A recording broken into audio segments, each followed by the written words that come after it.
నమస్కారం, welcome to I dream media. నేను మీ Vijitha. I dream యాత్ర with Gayatri tours and travels వారి తరఫున మనం చేస్తున్న నేపాల్ యాత్రలో భాగంగా ఈ రోజు మనం వచ్చేసాము పోఖ్రాలోని అత్యంత ప్రసిద్ధమైన ఒక ఆలయం దగ్గరికి, ఒక అందమైన ప్రదేశం దగ్గరికి మనం వచ్చేసాము.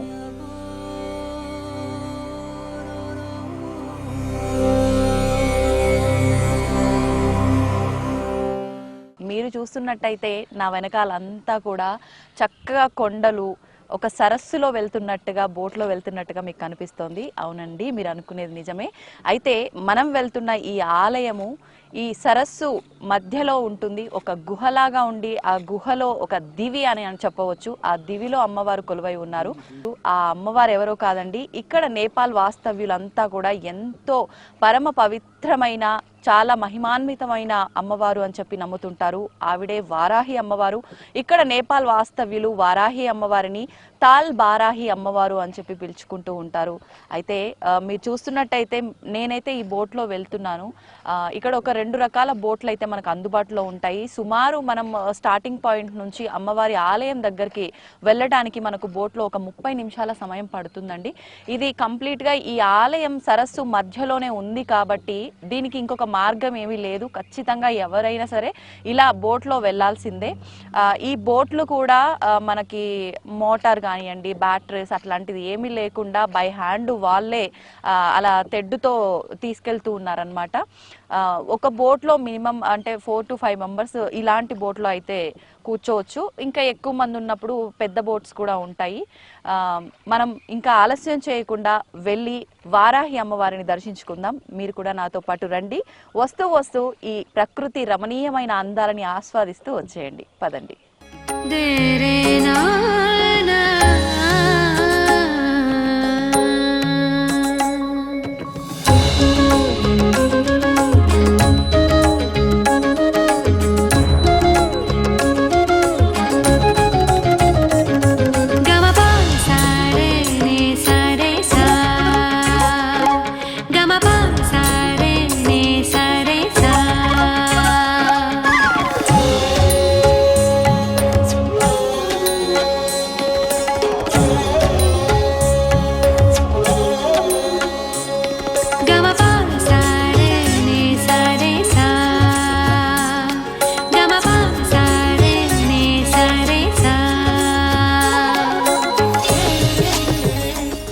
నేను ఎక్కడికి వెళ్ళానో తెలుసా?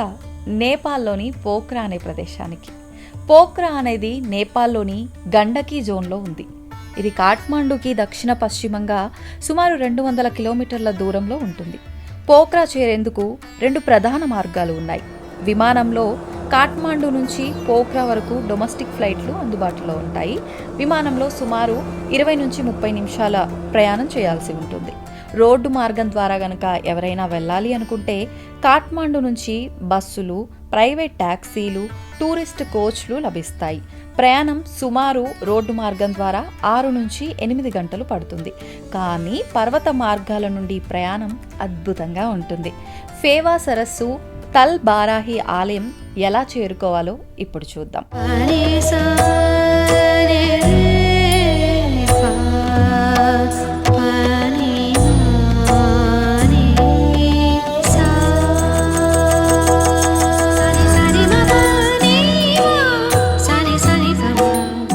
బోటింగ్ వివరాలు చూద్దామా మరి? ఫేవా సరస్సులో బోటింగ్ అనేది ఒక ప్రత్యేక అనుభవం. ఆలయానికి వెళ్లేందుకు బోట్లు అందుబాటులో ఉంటాయి. బోట్లో 2 లేదా 3 వరకు సరిపోయేటట్టుగా ఉంటాయి. ఒక వ్యక్తి దాన్ని తీసుకువెళ్తూ ఉంటారు. బోట్లో సుమారు 300 నుంచి 500 రూపాయలు ఛార్జ్ చేస్తారు, నేపాలీ రూపాయలు. సమయం ఆలయానికి వెళ్ళటానికి రావటానికి సుమారు 30 నుంచి 45 నిమిషాలు పడుతుంది. జల మధ్య ఆలయం కాబట్టి అక్కడికి బోటు తప్ప వేరే మార్గమే లేదు. ఉదయం 7 నుంచి సాయంత్రం 5 వరకు బోటింగ్ అందుబాటులో ఉంటుంది. మీరు ఆలయం దగ్గర 10 నుంచి 15 నిమిషాలు గడిపి తిరిగి రావచ్చు.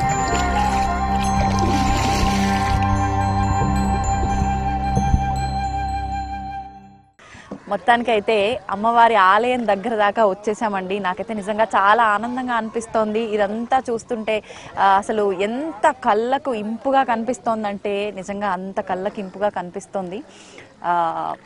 మొత్తానికి నేను మీకు చెప్పినట్టుగా తాల్ బారాహి అమ్మవారు అని చెప్పి ఇక్కడ అమ్మవారిని పిలుస్తారు అని చెప్పాను. అసలు ఎందుకు అమ్మవారికి ఆ పేరు వచ్చింది అని అంటే తాల్ అంటే నేపాలీలో జలం అని చెప్పి చెప్తూ ఉంటారు. మనం వారాహి అని చెప్తూ ఉంటాము, ఇక్కడ నేపాలీ వాళ్ళు బారాహి అని పిలుస్తుంటారు. అందుకని చెప్పి ఇక్కడ అమ్మవారిని తాల్ బారాహి అమ్మవారు అని చెప్పి పిలుస్తుంటారు. మొత్తానికైతే వచ్చేసినాము.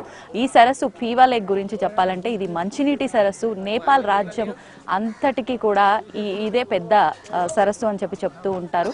మనం మొత్తానికైతే వచ్చేసినాం అమ్మవారి టెంపుల్ దగ్గరికి. ఒక్కసారి మరి వెళ్ళి అమ్మవారిని దర్శనం చేసుకున్న తర్వాత మనం మాట్లాడుకుందాం, పదండి.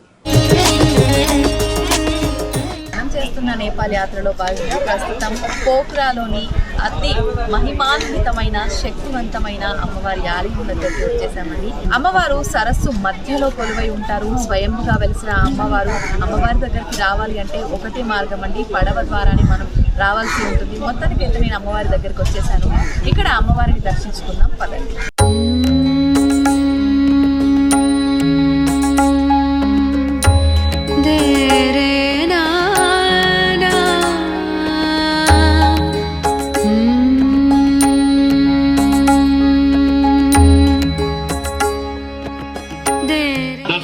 परिक्रमा पनि हुन्छ। हामी मन्दिर पुनर्निर्माणको क्रममा जोडिएका छौँ। यहाँहरू पनि यस मन्दिरको पुनर्निर्माणको क्रममा जोडिन सक्नुहुन्छ।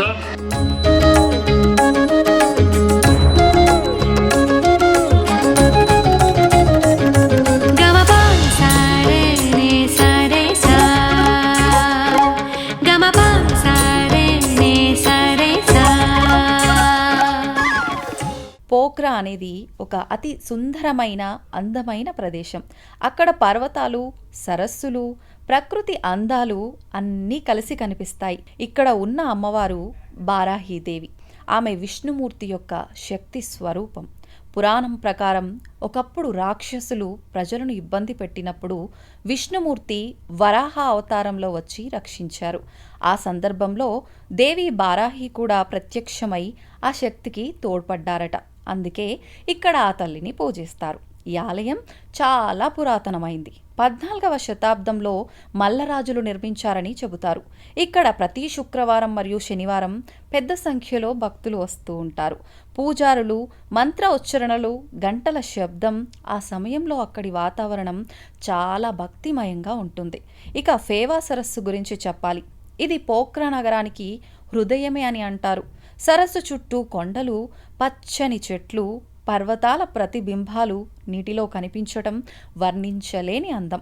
సరస్సు మధ్య ఉన్న తల్ బారాహి ఆలయం చూస్తుంటే ప్రకృతి, ఆధ్యాత్మికత రెండు కలిసినదే అనిపిస్తుంది. మీరు ఎప్పుడైనా పోఖ్రా వస్తే ఫేవా సరస్సులో పడవలో వెళ్ళి తల్లిని దర్శించండి. మీరు కూడా అద్భుతమైన ఆధ్యాత్మిక అనుభవాన్ని పొందండి. నమస్కారం గురుగారు. నమస్తే అమ్మా. గురుగారు, ప్రస్తుతం మనం వారాహి అమ్మవారి ఆలయంలో ఉన్నాము. అమ్మవారి విశిష్టత, ఆలయం యొక్క గొప్పతనం గురించి తెలియజేయండి.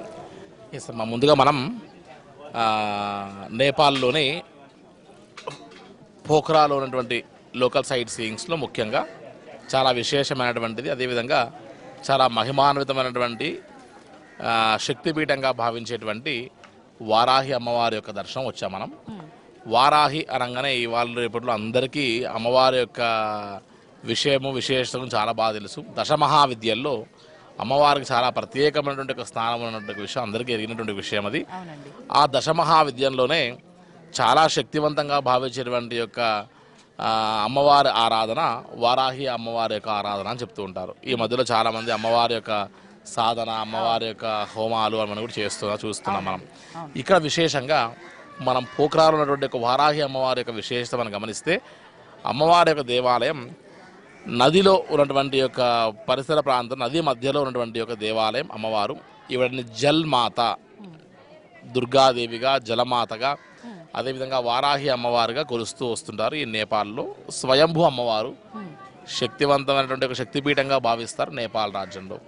ఒకసారి ఆలయం యొక్క విశేషత గురించి చూస్తే మనం, సత్యయుగంలో ఒక ముసలావిడ ఆవిడ భోజనం నిమిత్తం, అదేవిధంగా ఉండడానికి ఎవరు లేరు నాకని చెప్పి ఈ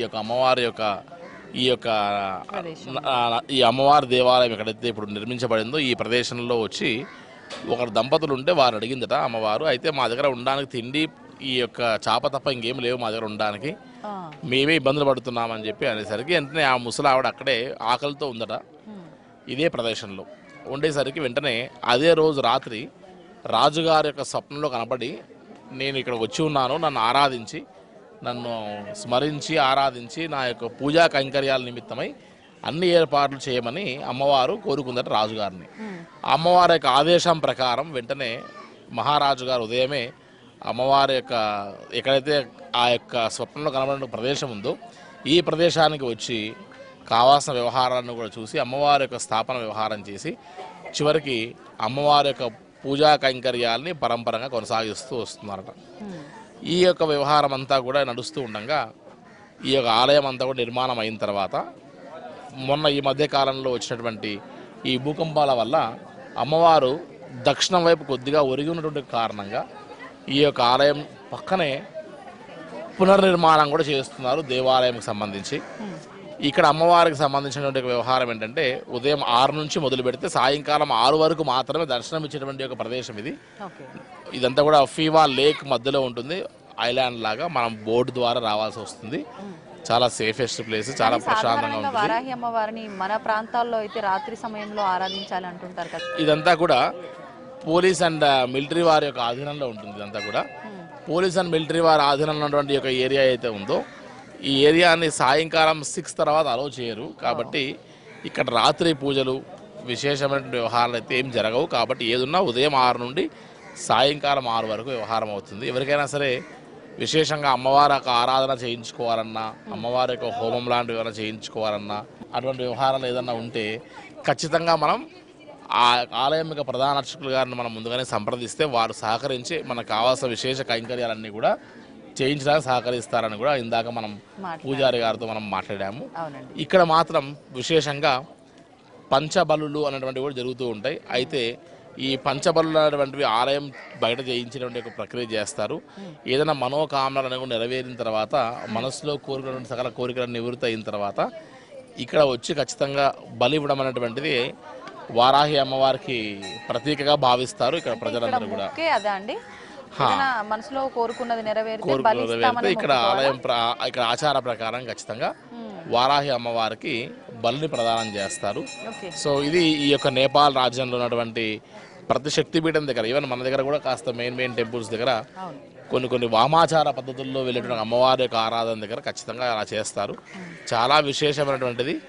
ఖచ్చితంగా నేపాల్ రాజ్యం, నేపాల్ యాత్రకు వచ్చినటువంటి వారు ముఖ్యంగా ఈ పోఖ్రాలో ఖచ్చితంగా సందర్శించాల్సినటువంటి క్షేత్రాల్లో బిందువాసిని, అదేవిధంగా గుప్తేశ్వర్ మహాదేవ్, డేవిస్ ఫాల్తో పాటు ఈ అమ్మవారి యొక్క ఫీవా లేక్లో వారాహి అమ్మవారి యొక్క దర్శనం చాలా అద్భుతంగా ఉంటుంది.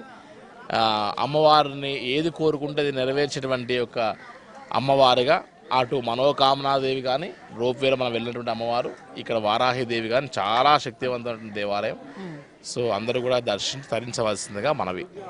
ధన్యవాదాలండి, చాలా చక్కగా వివరించారు. నమస్తే అమ్మ. శ్రీమాత్రే నమః. శ్రీమాత్రే నమః.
ప్రస్తుతం మనం ఫీవా సరస్సులోని వారాహి అమ్మవారి ఆలయంలో ఉన్నాం కదండి. అయితే మరి అమ్మవారి ఆలయంలో దర్శనం చేసుకున్నాము, అమ్మవారి విశిష్టత గురించి, ఆలయ ప్రత్యేకతల గురించి కూడా తెలుసుకోవాలి కదా.